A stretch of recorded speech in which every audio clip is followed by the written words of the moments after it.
We ready? Hey, listeners, and a special hey, hi, hello to all you patrons out there. Welcome to the Sci-Fi Side Podcast under the Believe Podcast Network. It is indeed a podcast about Black science fiction, Black fantasy, and staying on the same page as a family. Speaking of which, we got Wild Wiggles right here, giving her a bottle, bribing her. Also, keeping her alive, but bribing her during this episode. Today is episode 98, and we will be discussing the epic fantasy novel Black Sun. So good, so good, so good, by Rebecca Roanhorse. And while I have your ears at the top of the episode, I'm not gonna put this at the back of the episode. I'm gonna put this at the top of the episode because I want you to hear this. I want you to feel this, okay?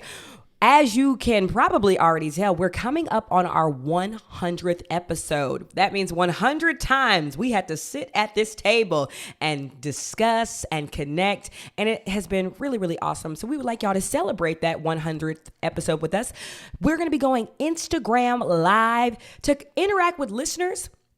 Answer listener questions. Maybe your questions are about Ben's culinary skills. Maybe your questions are about science fiction and fantasy. Maybe your questions are about, hey, how do I produce a podcast? What do I even talk about? We want to hear from listeners like you. So that listener live, sorry if you're listening to this like way in the future, but that listener live is going to be Sunday, August 28th at 7 p.m. ET. I'm going to say that again. That's Sunday, the church announcements, August 28th, 7 p.m. ET. And I'm going to bug you in the Instagram streets, on the TikTok streets. So just mark your calendar for that night. I mean, literally, you can just join us in your underwear, just on Instagram Live. Now, back to the patrons. If you're loving everything that we're doing here at the Sci-Fi Sci Podcast, the fusion of Black science fiction and fantasy infused with a little bit of love and fighting of our family, support our journey on the Patreon. You can give $1, $2, $5 a month, whatever you like. Special shout out to these patrons: Melanie Eli, Carrie Coleman, Geneva, Nellie Valentine, Jolie, Nora Bettine, Leona, Bael Bales, Lexi Moore, and Natanya Vance. Period, poo. If you are looking to join the Patreon, you can find the link to the Patreon in the episode show notes. Ain't that right, baby? Oh, yeah. All right, Ben. Now, I've been talking a lot. How are you doing today? I'm doing fantastic. I read a bunch of Patreon comments about us moving to LA, and someone wrote West Coast, Best Coast. I think that was Jessica.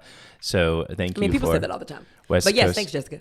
Oh, I guess you could also say East Coast, Best Coast. No, Best and West rhymes. That's why it feels like that. Midwest, Best Coast, Midwest Coast, Best Coast. Are you excited about moving to the West Coast? I was writing down all the things that Did you say no?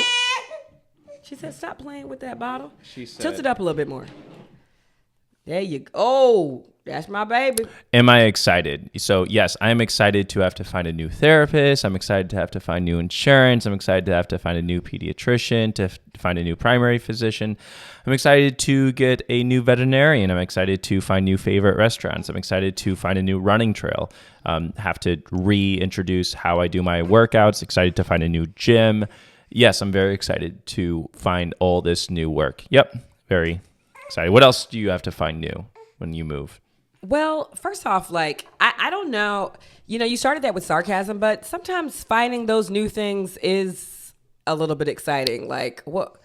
Yeah. But we are going to miss the Midwest. We've talked about that. We've gotten a little... I will not miss the Midwest. I'll miss Chicago. Chicago. Okay. Well, we've gotten a little misty-eyed... Okay. Who misses the Midwest? A lot of people who are born in the Midwest. I am excited to explore the food scene in a new city. I'm excited to schmooze a little and meet people. I know sometimes people feel like I've made all my friends. I don't need any new friends, but I can connect with one or two more people in LA. I'm excited about sort of what I'm nervous about finding a new community because Chicago is so community. We could call 20 people right now to help us with our baby, from babysitting to just giving us a break, or I guess that is technically babysitting. So I think that's going to be a bit of a challenge moving to a new city. But I'm really social, and you're, especially in a neighborhood, you're actually way more social than I am. You actively talk to neighbors. Hello, and neighbors. Smile. Yeah, you're very Like sometimes I'm like, Ben, where were you? You're like, oh, I was just having a beer with a neighbor for 3 hours. It's like, okay, well, can you tell the household when you do something like that? So I don't think you've been abducted. Yeah, we were talking about science fiction. That's the only thing that could make me stay and talk for someone for that long. Anyway, skinny way. What else you got going on right here? I know you got you love to put stuff on. So for those who don't know, feed my baby.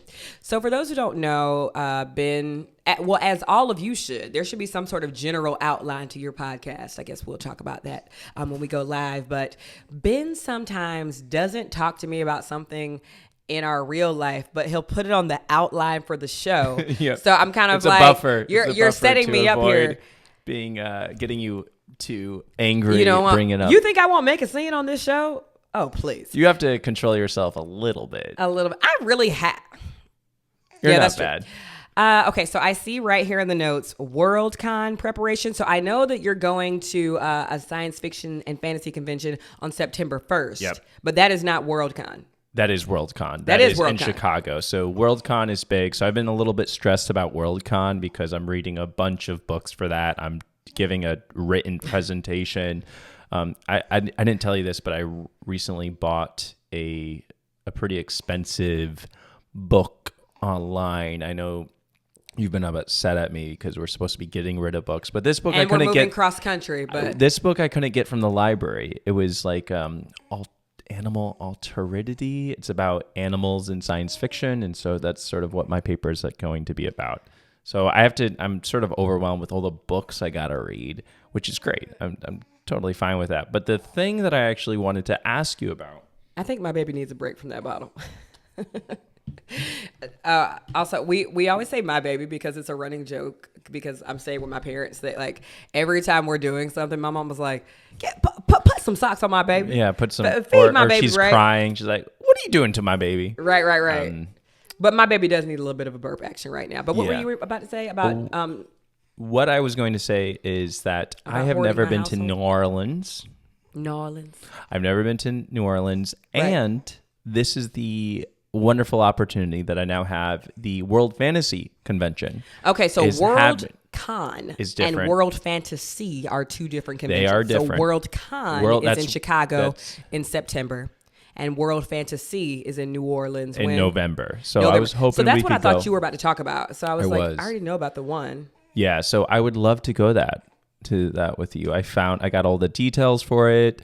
We can go together. I've never been to New Orleans. We've been together for a while. You've gone like 3 times without me. I think you owe me this. You owe me to go to New Orleans.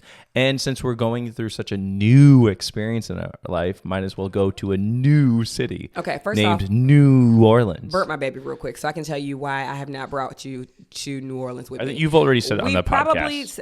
Go back and listen to our past episodes. Okay, well, maybe they're just now catching up. Let me 30 seconds explain. Ben and I like to do different things on vacation. Every time I've been invited to New Orleans, it wasn't me planning the trip, it was friends. And I know those friends like to get schmammered in the French Quarter, drinking hurricanes, drinking grenades, and that's just not your scene. Yeah, so I hate getting drunk. Well, you like getting drunk, but you don't you're not, trying to show your titties in the French Quarter, and that's what me and the girls are doing. Half of the internet, most of the people have seen me without my shirt on who follows us. I know, but you're not TikTok. Purposely doing that. I'm catching you living your life. Yeah, but I don't try to hide. I don't try to cover up like I don't know. Burp my baby. A woman of integrity. I'm not a woman of integrity. I would show my breasts to anybody.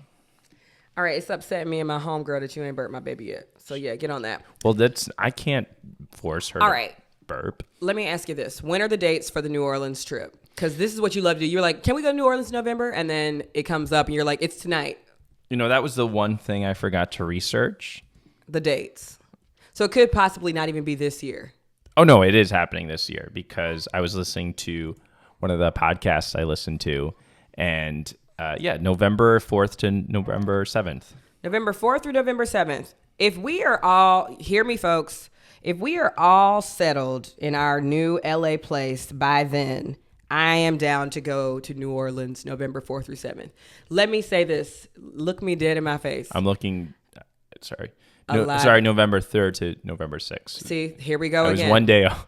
It was a day off. I'm busy on my Thursday nights, but I can try my best to make that happen. It'd be cool. You do your live show. You do a live show in the hotel room. I watch the baby. We go out. Me and the baby get some hurricanes in the French Quarter, and you do your show. How are you? I love New Orleans so much. Like the food, the voodoo, everything. How are you going to deal with the fact that I'm going to go like hang out and you're going to be sitting in conventions? Because I will not. I heard a burp, so I'm satisfied.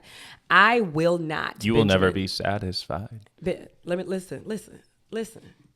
I will not be seated indoors at a science fiction convention in the lovely city of New Orleans. Of course not. You go to a couple meetings. That you don't even do this when you go to the conventions in Chicago. Downtown Chicago is. So I didn't go to no panels. You go to a couple, then you go hang out, and then you go get sushi. You go walk around. Yeah. I got you one panel, but that's it. Because if I'm going to New Orleans, I'm going to eat, drink, and be merry.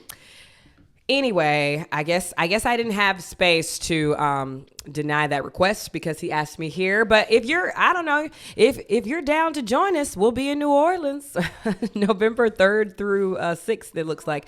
While you get Wilds Binky, I am going to read some of these incredible podcast reviews from listeners like you because y'all love us so much, or maybe we need our ego stroked. We are making a commitment to read every review that comes through the pipeline, even if you're dragging our asses. We also love, reading fun by mean comments online sometimes. We don't do it that much, but every now and then we'll do a funny mean one. But these are not mean. Here is a review from Boss JD. Boss JD writes, "Love this, 5 stars. I seen Nope Sunday and I left with so many questions. Me and my friends were typing send. Sorry, friend, the grammar here, but that's okay. I got your bag. Me and my friend were typing Nope explained articles, sending those to each other back and forth. This helped me so much. Thanks, guys. Thank you, Boss JD." Oh, I get it. It's like Boss Lady, but Boss JD. I see you, Boss JD. Yes, Nope was. I'm tired of the think pieces after the movie. I mean, you ain't got to lob it in there for the audience, but give us a little bit more. So your audience doesn't have to do so much work, Jordan Peele. Okay. The next review says, "Love the vulnerability. I love watching and listening to this couple. They are real and show true dynamics of motherhood, fatherhood, and marriage. Wishing you all much success in LA, the city where dreams are made." That's from Always a J on Apple Podcasts. Thank you so much. Like I said, well, Ben doesn't seem like he's too excited to I messed up his life. Bitches in distress. But Ben knows that on trips cross country and trips anywhere, like you got my back and you hold it down. No, I'm very excited to move. Really? Yeah. Oh yeah. Because you love to be like, Amber uprooted my life. Yeah. Blah. It's to be funny. It's to show that you owe me something, but secretly I do very much want to move. Oh, you're funny now. Oh, okay. Got it. All right. Why don't we switch? I hold the baby. And you talk to the people about the book Black Sun. I know. All right, so we read the book Black Sun by Rebecca Roanhorse. And essentially this book is about the area of Meridian, and it is based on pre-Columbian cultures of the Americas. There is a group of priests that are the ruling class. They are basically the cloud people. And one of those groups of people they are subservient to is the group called Carrion Crow, and they were put down in a very violent rebellion. So this starts in medias res, and Carrion Crow. All right, talk like for the people that don't know what the F you're talking about, because even I'm confused. I'm like the Meridian. I just don't know what you're talking about. Okay, so the Meridian is the name of the sort of Westeros, Middle Earth. Got it. Yeah, it's called the Meridian. Okay, and then tell people what in medias res is. So in medias res starts in the middle of. And so there are these priests who are in charge of the Meridian and in charge of the city, and they have oppressed a group of people, a tribe called the Carrion Crow. And the Carrion Crow is now, they are now hoping for a rebellion and looking for a prophecy in which the crow god will come as a man and deliver them. And sort of that's the entire setup. Nice. Thank you. That wasn't too bad. No, it wasn't. But at one point, I don't even remember it being referenced as the Meridian. So I was like, what? Uh-oh. Oh, yeah. Did I read the wrong book? No, I think that's fair, though, right? Because when you read fantasy, especially as a practiced reader, you look for things like the naming of the places. So is this Westeros? Is this Middle Earth? Is this, the whatever, however you want to describe it. And so they term this the Meridian. So there are a bunch of wonderful themes. The book is pretty long, so I don't know if it would do us justice to talk about all the little different parts of it. But I think like talking about general themes would be pretty good. So religion is a big part of this, specifically raising your child in a certain kind of religion. So the opening scene, we can talk about the opening and closing scenes. Yeah, because it was like chilling. It hooks you right away. Yeah. Also, can you show people the book, just, for the people looking on YouTube? Because, I know we shouldn't judge a book by its cover, but the cover is so badass. Like, I remember Ben was reading it here, and my brother was like, dang, what y'all reading? Like, it really jumps out at you and says, like, this is a book I should be reading. Oh, yeah. And actually, the cover of the book, I didn't really click to me until afterwards, because as you can see on the cover, I can describe it for our listeners. There is a man, and instead of eyes, there are crow wings sort of coming out. It's this black gold color, very beautiful, very simplistic as well. But yeah, thank you for describing that. I was like, yeah, y'all can see it, right? Yeah. So yeah, the opening scene, a mother decides to do this kind of religious ceremony to put the crow god inside her son. And part of her doing that requires her to sew her son's eyes shut in this very gruesome way. And then she kills herself, walks out of the castle. So I keep on thinking about, we look at this and we're like, oh, this is so gross. But, we do things like this with children. We pierce humans do this with kids. Like milder versions of this. Not sewing kids' eyes shut. We don't right? sew our kids. I would not. Well, maybe if you gave no. your kid crow power. So essentially this little boy ended up getting a whole bunch of powers, and he's going to release his tribe and give them freedom from the oppressive, like, ruling priest class. Maybe you have that sacrifice. But actually, that's a good question, right? What do you sacrifice to bring redemption or bring salvation to a group of people, right? What do you... you think a lot about that. A milder version of that is with, like, child actors and child prodigies and child stars. You're like, this child's talent could potentially be our way out of, way to get better housing, way to, like, thrive and build generational wealth. Like, I'm thinking like a Tiger Woods or, like a Serena Williams and Venus Williams. So, like, at what point, I guess, is that ethical or, Or, there's this whole idea of scarring your child, right? Like, we're so appalled when we see certain cultures as Americans, put face scars on their children, whatever. But then I'm like, wait, we do that here. We circumcise boys. We give little girls earrings. We do that same kind of thing. Maybe not in our mind. I think sewing your kid's eyes shut is a little bit more extreme. A little extreme. But, I don't know. Wild is wide awake right now. Yeah, she's like loving this conversation. We're not going to pierce your ears, just so you know, because obviously I get tons of questions every day being like, well, how are people going to tell it's a girl or whatever? And I'm just like, because that is very important. Oh, who cares? I don't care. I'm not piercing her ears, because I feel like one day maybe she'll come up to me and be like, okay, for my 13th birthday, like, can we go do this thing? And I'm going to be like, yep, you chose, baby girl. Yeah, if but that doesn't mean you're a horrible person if you want your kids' ears pierced. I'm not saying that. I also hate this idea of raising your kids very intentionally in a certain kind of religion, because his mom forces this kid to have these mentors, all these different mentors come and train him. And this idea of forcing children to follow a religion, I don't know, is that okay? I mean, what's the difference between that and like just rules in general, or learning that there are systems of hierarchy, and learning that that you can be a part of a community? Like, yeah, when I really strip away, not that we're going to be, really raising Wild in a church or anything, but we are going to like introduce her to Buddhism and Hinduism and Christianity. Like, we're going to show her like, here are all of the religions of the world. And I don't know, it's hard because it's not just church. It's not just God. For a lot of people, this is like a place that offers meals, a place that offers clothing, a place that offers mentorship. So I'm not gonna, just completely dismiss it as you're just teaching your child to be obedient, because it's a little bit more than that, Yeah, I think. Yeah, I guess like giving your child rules for their safety seems a little bit different than teaching them that when you die, unless you believe it, Jesus Christ is your Lord and Savior, you are going to go to hell, right? Like, you need to ask Jesus into your heart to go to heaven. Teaching a little kid that, for me, even if I did believe that, seems unethical. Well, let's speak to your childhood, right?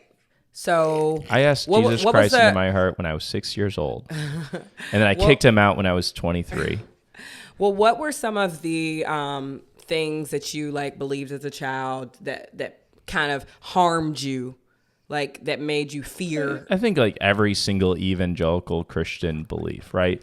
So, believing that if you have an abortion, you're a murderer, believing that if you're gay, you're going to be judged by God and you get AIDS. I remember like being taught that because I grew up during the AIDS, sort of the tail end of the AIDS, pandemic. Yeah, I remember. So my mom all the time finds like diaries that I had as a kid, and I remember like she found one that I wrote in like middle school, and like the number, like as I'm writing a list of like goals and dreams for myself, one was like, don't get AIDS, or something. So it kind of tells you like where we were as a country, and like that a teenage child's biggest fear was getting AIDS. And I was like, because I was probably at that time thinking like, oh, I kind of like girls too, but I've heard this thing gay be synonymous with, you and this binky. So talking about being gay, there are queer characters in this. One of the best characters is Shala. Shala is this part of a Tik culture, and a lot of world, fantasy, epic fantasy has multiple cultures, and the Tik are these like warrior women who are sailors and are super dope and super awesome. Could you describe the sailors in a little bit more detail? Well, yeah, Shala's just your wonderful rogue character. She fucks other people's wives. She beats up people. She gets super drunk. Actually, she's Tik. So Tik is a kind of culture. There's a saying that a Tik out of water is swimming in wine. So she's a drunkard. She's just she reminds me of you in a lot of ways. Drunk and at sea. And waking sea. up in jail. Wakes up in jail. And fucking other people's wives. Sort of starts shit. There's a great sex scene, though, that you're like, you read it and you called. Baby. You called for me from the other room. You said, Amber, Ben, get in here. I said, Amber, get in here.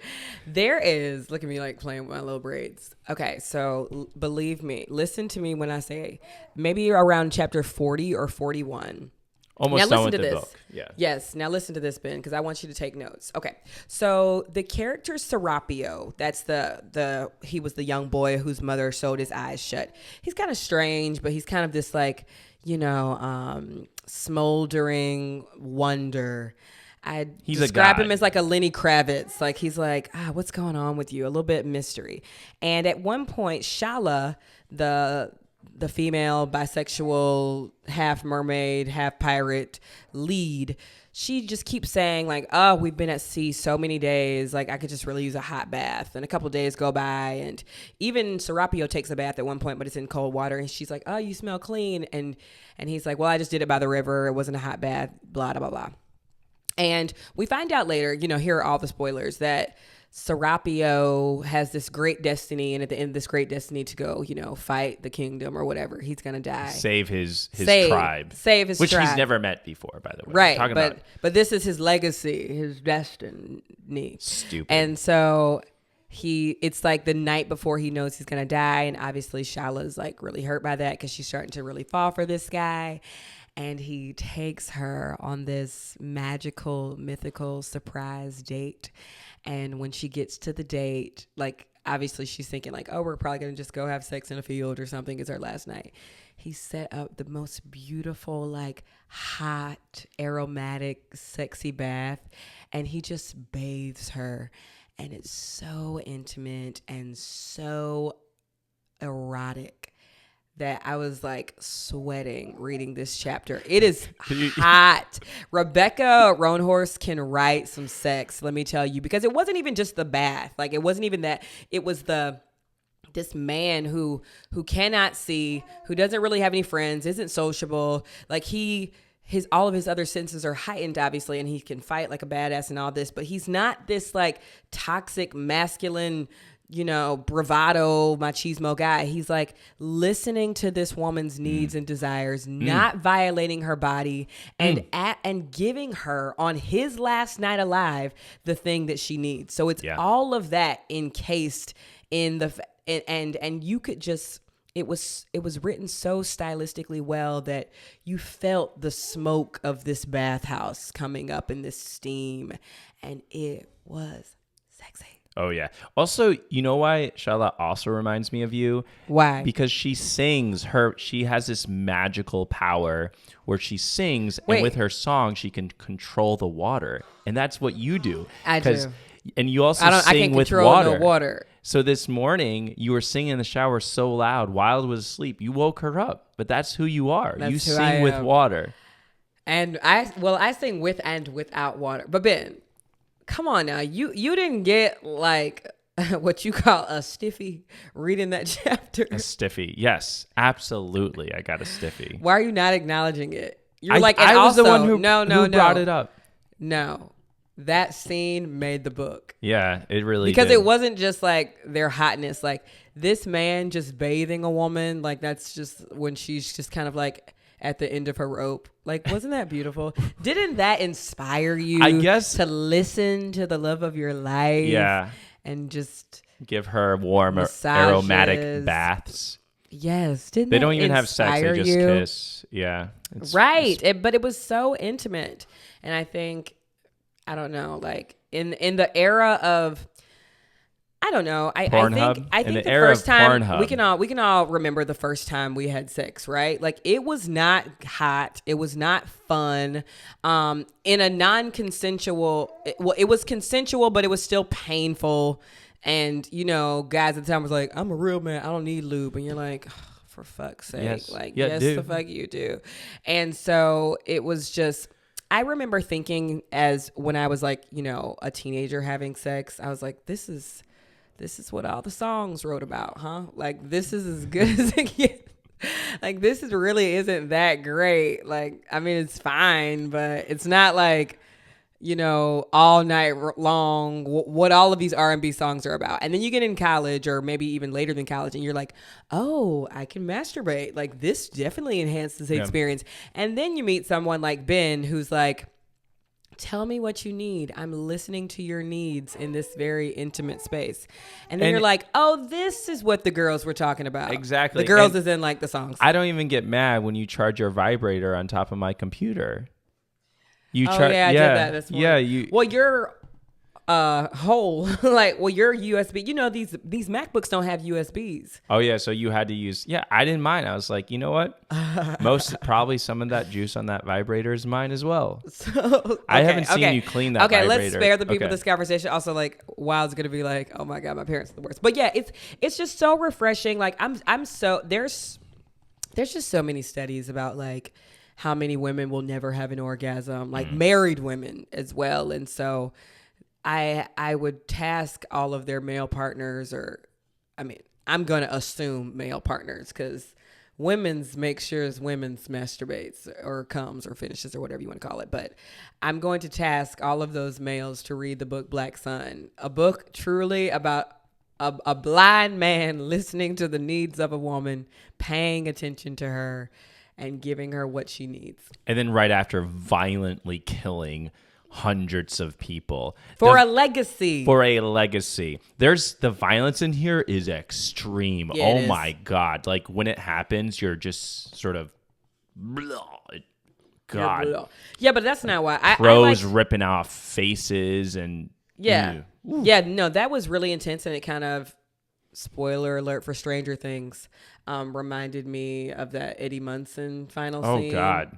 Like with all of those bats and gargoyles and whatever. Like, think that if you're watching Stranger Things, think that. But, you know, that never gets me in a book. Like, when you're reading an epic fantasy novel, like, what are you looking for? Like, what do you get out of it? I get out of the magic systems. I love awesome magic systems. And the magic system here, the Tik's magic, their ability to sing is really cool. But also the blood magic. Like, magic in here is scary. It is rare and it's scary. And that's those who love Game of Thrones will love this book because when it happens, it requires like weird things like sewing your kid's eyes shut. It requires, you know, ripping blood. It requires doing some weird stuff to your body. And there is sacrifice when you use magic. And I hate when magic is just this whole pretty type of thing. You like wave a wand around and Shazam, you get an apple pie, but this is not apple pie. You get an apple pie. This is not apple pie magic. This magic is scary. There is this really cool idea of the warg, you know. I want to talk about, that's the stuff I like. Like, I like the magic, but I love, so Ben taught me this. So I was telling Ben this morning. So in the story, even though Serapio's eyes are sewed shut, he's like the leading guy who, you know, fights and prepares this hot bath. I think that's better than his fucking destiny to me, that he can run a hot bath. But he is able, because he's the crow god, he's able to use the crows to see when he wants to. So it looks like he's in a trance and then the crows go do the thing. And I was thinking to myself, I was like, where have I seen like sort of being able to see through an animal's eyes? And the only touch point I had with that is like Flotsam and Jetsam, the two electric eels in The Little Mermaid. Oh, yeah. It's a little bit different, but because the eels can sort of show you like what's happening in the present. They like fuse their like one yellow eye together, and Ursula's like, oh, this is happening. But this was a little bit different from that, and you told me this morning it's called wargs. So break that down for us non-fantasy people. Well, there's a tradition in fantasy where humans are able to subject animals to their will and to see through their eyes. So in Game of Thrones, you have this with wargs. And in season 3, you have a very famous warg who dies.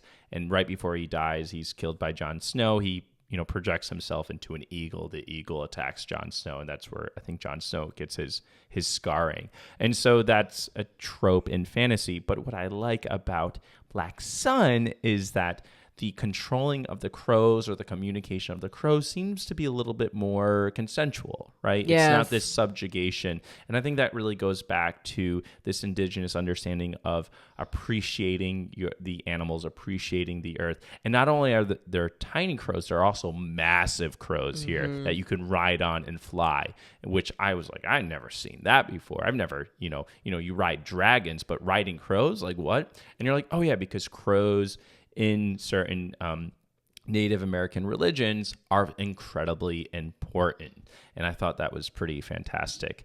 I'd like to ride a crow, or like what giant animal would you like to ride on? Maybe a grasshopper. That would be fun. A giant grasshoppers hopping around. I think, I would want it to be something either super fast like a cheetah, or I would want it to be something that could fly. So I think it would be pretty cool to like ride a falcon or some shit. Oh yeah. But what animal would you like to ride and or see through? Now, if I could see through an animal, I would definitely be in the belly of some sort of sea creature. I was really hoping you'd say me, that I'd be the animal you want to ride. Get it? Because like, I'm an animal in bed. I mean, this is like if I could have anything in the world. I already have you. Right. What? So why would I say you? I already have you. That's true. Are you trying to get some mid-show? Is that what this is going? You reminded me about the bath, the warm bath. How is me reminding you to run a warm bath turn into you proposing sex to me without the warm bath? We can, because you are man. I am man. This is man. I hear you saying you would really appreciate a warm bath. Would you like to go have sex? You're like, yes. Yeah. Well, where's the bath in this? It's like, well, it's not there, but I just like remember that. Are you cringing right now? Yeah. Would you run me a warm bath sometime I will this run week? you Can you be my Serapio? A bubble. Yeah, but I won't go kill lots of people right after. You can do that as long as I get that bath, baby. As long as I get that bath. Ben, you know how I am. Like, when you satisfy me, you can do whatever you want. That is true. You can go kill, steal. Usually actually, you have many paths to satisfaction now that I think about it. What's the number one path, Ben? Chinese food. Yes. What's two? Two, it doesn't matter. Any sort of... Probably turning off the lights, doing chores. We're not there was a time where Ben was like, Amber, I ended the podcast and you've started the past 5 episodes talking about chores. Yeah, I was like, please stop. Let's not bring up chores ever again. Talking about, you're moving to LA. Right? Just me. Got it. Yeah. And you've gone from this 0 person to now a hero. In many ways, like you were fired from your job as a core power instructor. So that makes me a 0 because capitalism, 0. Because if you don't have a job, you're worthless. That is correct. And so you've gone from a 0 to a hero. You were sobbing. It was awful. We came down I'm gonna do that anyway. during COVID. And you sort of now really come into your beauty, and there's an arc in here. So I wasn't beautiful before when I lost my job? I mean, you were beautiful on the outward, but you've become more beautiful on the inward. Okay, keep going, because this has to be going somewhere. So it is. So there's another character in Black Sun called Narampa, and she comes from this poor family, and she has 2 brothers. One of the brother dies, and then she ends up able to move her way up through the priesthood. She becomes the sun priest, which is this, the ruling class. But because she comes from poverty, the other priests don't like her. And she's trying to create change within. And she's trying to bring, more attention. And I was like, Amber's sort of like Narampa, right? Because of my emotional lows that I came from? Well, no. I mean, you just started from the bottom. Poverty. I mean, you started from... You didn't really have. You were like you were Self-made. An understudy. Yes. My career was definitely the lower rungs. Yeah, I mean, the ladder. It wasn't on the ladder yet. It wasn't on the ladder, and so it took you a little while, and so now you've sort of found your stride. Yes.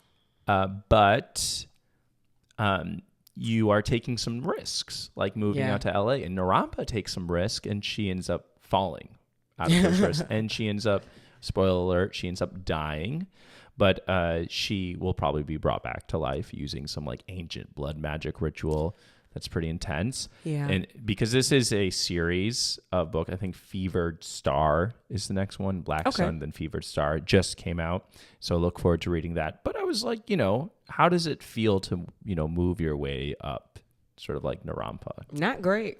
I'm just kidding. It feels really wonderful because I think, obviously the pandemic was horrible for everybody, but truly getting laid off from my job allowed me to figure out, allowed me to invest in myself and say yes to myself, and gave me the time and space to create. Because I think with every career I've had prior to, creating my own things has kind of been like an afterthought or an extracurricular. And now it's like the main thing that I do. Like, I get to wake up. I'm so grateful that I get to wake up every day and make my own schedule and create and sustain things that I like, that came out of my brain. And you just add to that. So it's really nice. And I was actually talking to my sister the other day, because she's kind of, we all sort of have that stage where we just graduate from college, and we're kind of like, I majored in this thing, but I'm not doing that thing. So what do I do? And I was just explaining to her, like, it kind of does take a little, like, it's absurd that we're expected to know, like, what we're supposed to do with our lives at like 18 or whatever, you know, like even the idea of picking a major just feels weird. It's like, I feel like college should be structurally like, do just coursework for 2 years and then go do something. I guess like it's different when you're studying like law or on the medicine track, but like if you're not those two careers, you're kind of like just bopping around doing busy work in college until you're out, and then you're like, I don't even want to do this. I want to be a makeup artist, you know? One of the things that Narampa goes through is that she gets what she's been fighting for. She becomes the sun priest, which is the highest level, and then she realizes this is not what I was expecting to be. There's all this like political backstabbing. There's all this underpining, and then she's brought low, and she has to reinvent herself. And I think oftentimes, you know, that story, that arc of like you go from like rags to riches, but the riches you got were actually riches. Right. So you're like, now I got to actually go back and find the rags that I came from were actually not rags, or like even though what I thought they were rags. Means to me is really what, her journey was about. And I think, you know, in talking about that, Ben, I think I've gotten a lot of questions. I guess we have gotten a lot of questions lately about like, well, why are you moving to LA now? Well, aren't you afraid? Well, you got the baby, all these things. And I feel like in society, we reach this level where people are like, this is the cutoff for reinventing yourself. Like even when we were kids, we were like, when I'm 30, I need to be married with 3 kids, a 2-car garage, a his and hers BMW. And then you turn 30 and you're like, I still have no idea what the F I'm doing. And neither do I have the BMW. And I damn sure ain't got the BMW. But I think there's a level of like, Amber, you're 30. Why would you be uprooting your family to start like who starts really pursuing their dreams at over the age of 30?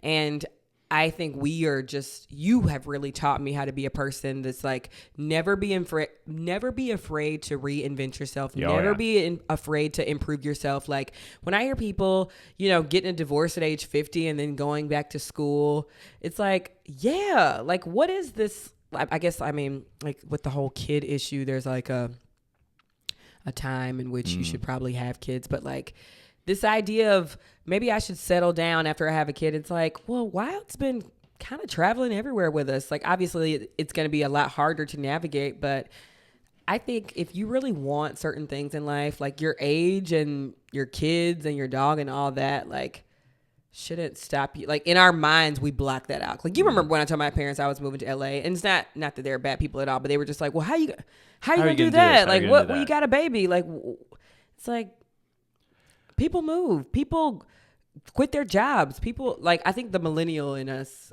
really have learned that. Narampa.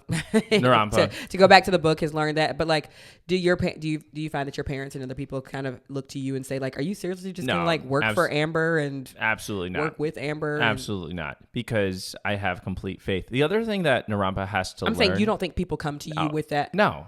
What do you mean you have complete faith? That I mean, I know you like have. Why, if I make a decision, no one questions my decision. You know, that's just not what I do. But something getting back to Narampa thinks, all right, this is the way. I can only accept help this way.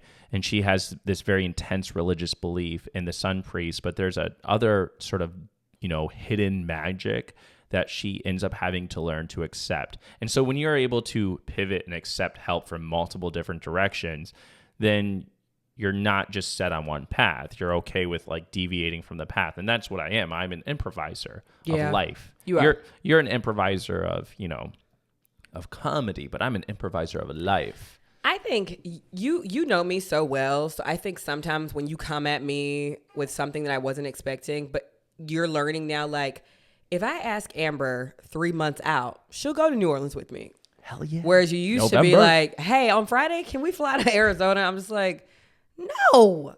Yeah. But now I'm planning a little bit better. Yeah, like we can do what, and not that like flying to Arizona is like we're what, you know, people love to be like, we're so crazy, like we're so spontaneous. Like I tried a new salad this week. Yeah. It's like with pecans, you're wild. Pecans right, and blue right. cheese. Like, by the way, literally one time a coworker in the conference room was like, I'm just trying new things. So I got like this like kale salad this week, and I was like, I don't need to work with people. Okay. When does a salad stop being a salad? And then I'm going to bring this back to the book.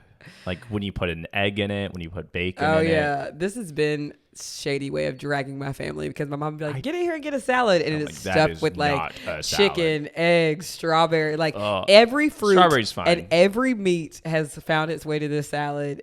Every cheese. It's just eggs and salad. Eggs. I love an egg on a salad. What? Bacon, eggs, Sound bacon. off patrons. Do you love an egg on a salad? Okay. Like, that's a thing. The other thing about fantasy, epic fantasy is food. You got to have really great food. And George R. R. Martin is notorious for writing like pages and pages about like food. However, every time you say George R. R. Martin, I think you're calling someone whose first name is Georgia and then their last name is Martin. George R. R. Oh, because I'm putting like a southern accent to the R. Georgia. No, you just say it so quickly that okay. So George R. R. Martin, what did he write, Ben? For the people that don't, there are people who don't sci-fi. George, that's true. I am people who don't sci-fi. George R. R. Martin wrote Game of Thrones. What do you think that RR stands for? Robert Ricardo. I don't know. They're Rough Rider. Rough Rider. George Rough Rider. Someone Martin knows said. this. Yes, someone is a bigger fan of Martin than I am. However, food is important, and they bring up cactus beer in here. Beer made out of the cactus. I'm like, oh yeah, if you base your fantasy, your epic fantasy within pre-Columbian culture, you are going to have different kinds of food. And I think that was pretty cool. So I'm like, I want to try cactus beer. It's so cool that there's food from a culture in this book.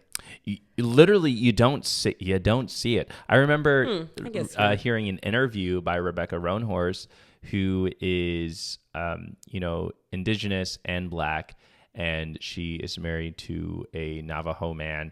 And so her background is pretty interesting. You can check it out. But she was saying that when she was growing up, she never read about fantasy based in the Americas. It was always based in European kinds of worlds, like Westeros, which is that looks nothing like Europe, but everything they're eating, peasant, ale, it's all European foods. Got it. And so when as a well-practiced reader in epic fantasy, decently practiced, and you come in something across cactus beer in their bars or whatever, that sort of sticks out to you. You're like, oh yeah, for sure. I see what you mean now. Because I like to pull, what is it, yank your chain or whatever. Yeah, I think it's I got a good chain to yank. Yeah, among other things. I think that food makes an experience. It does. And cactus beer I'm a huge works. foodie, and I have now made you a foodie, so I can totally dig the food, the homegrown food. Yeah.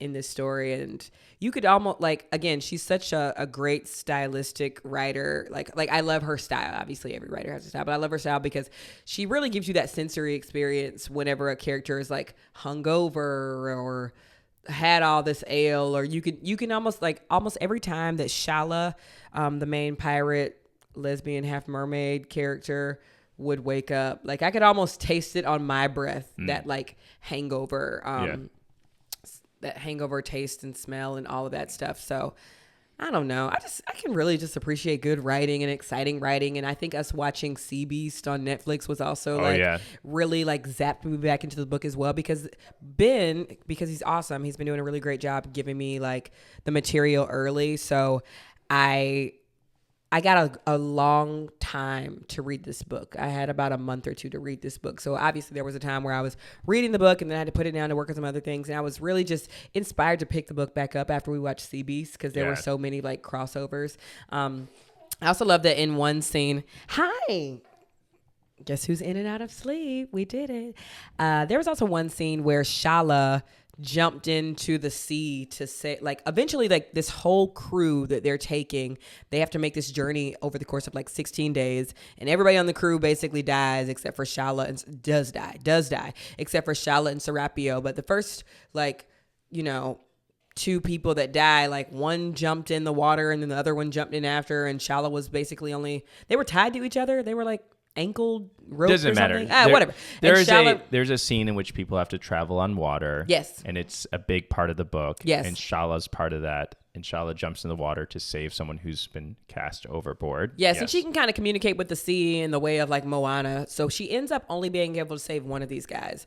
And obviously, because men ain't shit, they were like, well, we should kill her because she's the reason this guy died and blah, blah, blah, blah.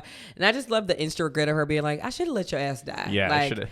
Like Shala felt very black in those moments. Like I'm not sorry. The other guy was about to drown your ass until I untethered you both. So and motherfuckers die at sea. Like that's how the shit goes. You know what you signed up for. just one little plot device. What's the plot device? Is that the reason they wanted to kill Shala is that turns out she's basically half mermaid, and when she jumped into the sea, her body turned half into fish. So she looked like a little monster to them. So they looked like, oh, Tiks are cursed or whatever. And it turns out that she may be also have some sort of god-like powers as well.